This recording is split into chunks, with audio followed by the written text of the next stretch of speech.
Welcome back to In the Pews with Bob. I'm Bob. I'm Darcy.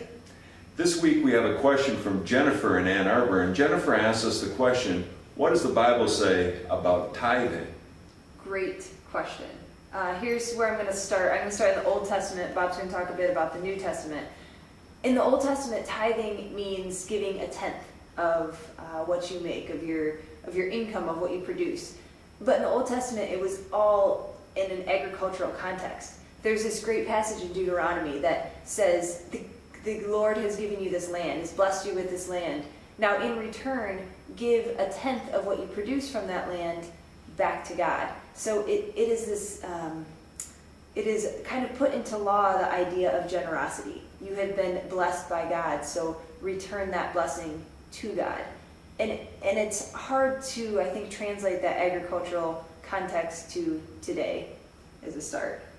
Well, you know, it's interesting. The Old Testament has a lot to say about tithing, and it puts it in very legalistic terms, but when you get to the New Testament, to Jesus in particular and to Paul in particular, they don't say anything at all specifically about tithing. What they tend to do is talk more about the essence of giving and why we give. So it's very different in the New Testament than the Old Testament.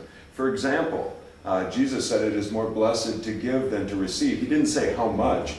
He just talked about the motivation and the reason why we give.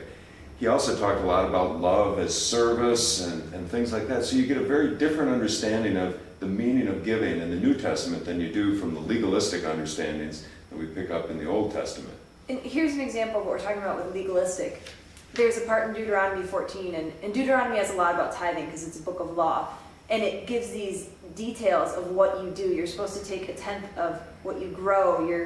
One of them says take a tenth of your best herd or your flock, of your wine, of any fruit you grow, and take them to the temple. And it says if you can't get to the temple, if it's too far to take all your tithe to the temple, to sell your tithe and to use it to buy whatever you desire. Oxen, it says, wine, even strong drink. You're supposed to use your tithe to buy strong drink, and then you're supposed to celebrate with your household, rejoicing in the Lord. So the end goal is to rejoice in the Lord and to give back.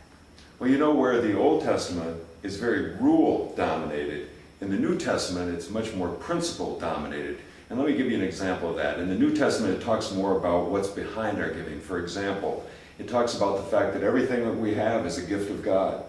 It also reminds us that we're stewards of these blessings that God has bestowed upon us. And it's out of the generosity of God toward us that we are called as well as followers to be generous with our gifts as well. The gifts of our money and resources, obviously, but also of our time and our talents. So it's a very different kind of orientation to giving, again, in the New Testament than what we see in the Old Testament. So bottom line, Jennifer, the Bible about tithing definitely says to give. And as the story of God's people and God progresses from the Old Testament to the New Testament, it says less about how to give and more about how important it is to give, period. Is that fair? I think that's fair. And again, generosity is a very important part of that, but it's out of love and the blessings that we have received that we give, not because we have to. So I say the key to tithing is be generous, give joyfully. Thanks. See you next week. See you next week.